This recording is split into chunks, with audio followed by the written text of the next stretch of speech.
Fala galera aí do terceirão, tudo bem? Vamos dar seguimento aí à nossa matéria. A gente vai aprender hoje sobre a nova república e o Brasil no século XXI.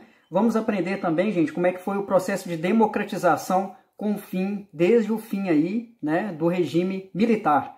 Vamos abrir o livro aí na página 65?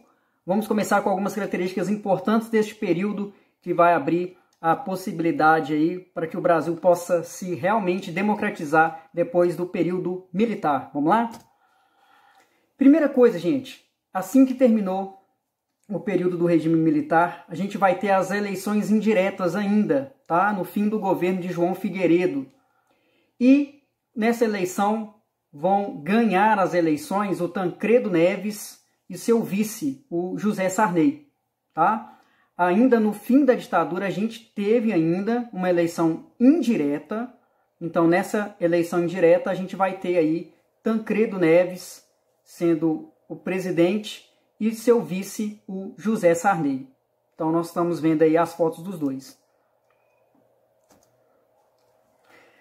Então, a gente vai estar falando aí o que vai acontecer aí, a morte do Tancredo Neves e o governo do Sarney, tá? O Tancredo Neves, gente, ele já estava doente na época em que ele ganhou as eleições. Então, ele tinha uma doença que estava comprometendo muito a carreira política dele. E um dia antes da sua posse, no dia 14 de março de 1985, ele foi internado para fazer uma cirurgia de emergência.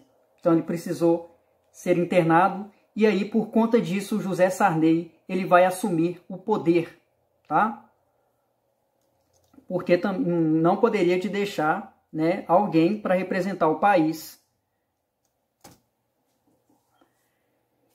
E aí, o Tancredo Neves ele não aguentou, né, principalmente pela situação, a cirurgia não foi concluída com sucesso. Ele morreu no dia 21 de abril de 1985, com 75 anos, por complicações na cirurgia intestinal que ele fez.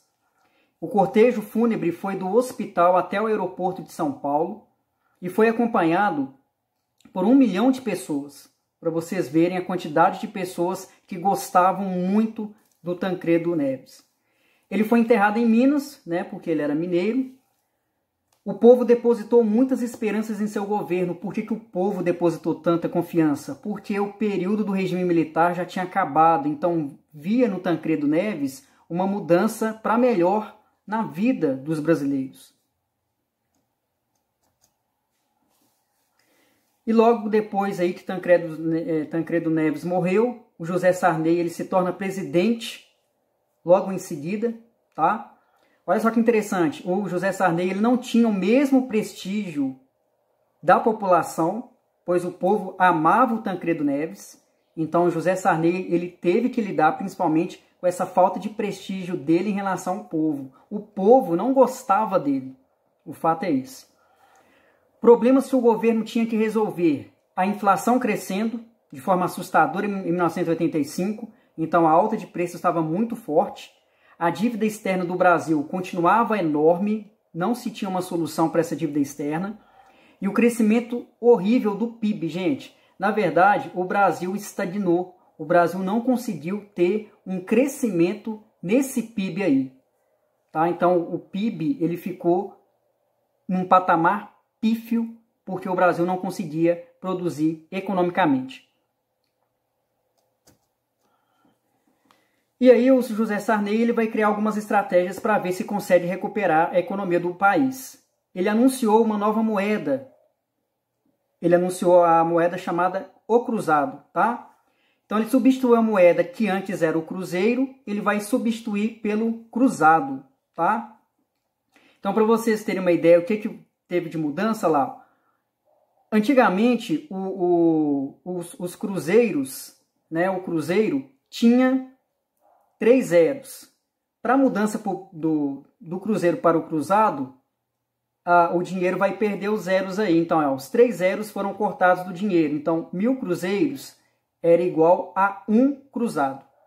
Ele vai reajustar o salário mínimo, ele tem a prioridade de investir nas áreas sociais, isso para melhorar a situação do povo brasileiro, tá? Então, são algumas medidas que ele vai começar a criar. Só que esse plano cruzado vai começar a dar problemas para o país. Por que que vai começar a dar problema? Porque os empresários não aceitaram que o governo impedisse de aumentar os preços dos produtos. O governo ele criou um congelamento de preços. Então, o governo ele congelou os preços. Né? O que é o congelamento? É quando o governo vem e define que não vai ter o aumento de preços. Vai colocar um preço que seja compatível para que a população possa comprar. Tá? Só que os grandes empresários não estavam felizes com essa ideia.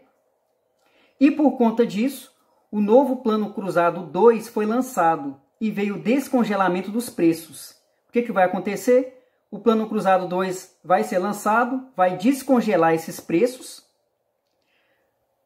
O preço dos produtos vão ficar num patamar muito alto e a população não vai conseguir sobreviver. Porque a demanda dos produtos para se ter o produto era muito caro e a população não tinha condições para estar comprando o suficiente. E aí, ó, a inflação ficou sem controle, o aumento dos preços chegou a 365% em 1987. Olha o aumento, gente. O governo declarou moratória da sua dívida externa. O que seria isso, moratória? Ele está querendo enfatizar aí que o Brasil não tinha dinheiro para pagar a sua dívida externa e honrar seus compromissos internacionais. Então, quando o governo declara moratória da sua dívida externa, é porque não tem o dinheiro para pagar o custo dessa dívida externa aí. Tá? Então, o Brasil não tinha dinheiro para nada.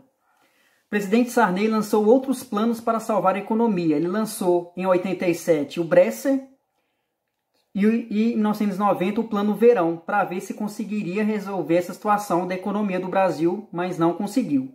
Nenhum dos dois planos deu certo, gente.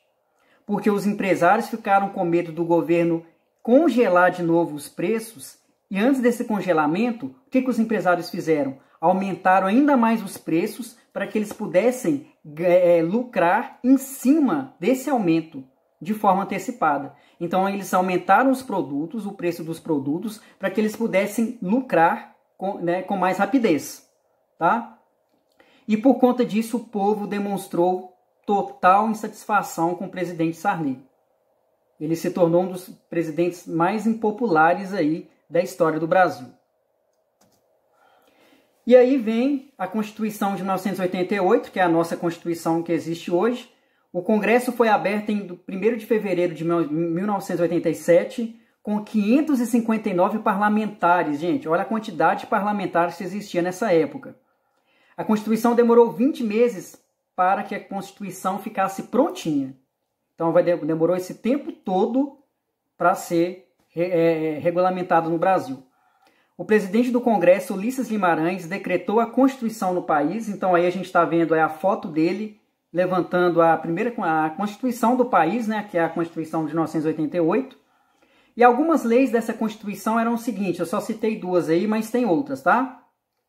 Que é o fim da censura no país e a democracia, a criação dos 3 poderes que definem o governo do Brasil, legislativo, né, executivo e judiciário. Então é interessante que a gente está vendo aí que a democracia realmente vai começar depois do período militar e principalmente com o fim da censura, liberdade de expressão, né, coisas que no período militar não se tinha. E aí vai vir a primeira eleição direta, que vai acontecer no ano de 1989, que essa eleição aconteceu entre Lula e Collor, tá? Então, no dia 15 de novembro de 1989, nós vamos ter a primeira eleição direta no país. No primeiro turno, Collor venceu com 30,47% dos votos. Lula ficou com 17,18%, isso no primeiro turno. O Lula, ele era um grande representante aí da esquerda, porque o Lula, ele sempre defendeu a reforma agrária, renegociar a dívida externa do país, que estava enorme, e melhorar a distribuição de renda da população em si. No segundo turno, que aconteceu no dia 17 de dezembro de 1989, o Collor ele vai vencer de novo. Ele vai vencer com 53,03% dos votos. Tá? No dia 15 de março de 1990, o Collor ele recebe a faixa de presidente do Brasil. Tá bom, gente? Então aí a gente tem aí detalhes da primeira eleição direta no Brasil. E aí nós temos aí como atividades que vocês possam fazer os mapas mentais aí do governo Collor, que é 68 e 69, e o governo de Itamar Franco, página 69. Por favor, mandem as fotos dos mapas mentais para que eu possa analisar no meu WhatsApp, tá bom? Qualquer dúvida que vocês tiverem, pode entrar em contato. Muito obrigado, gente. Valeu!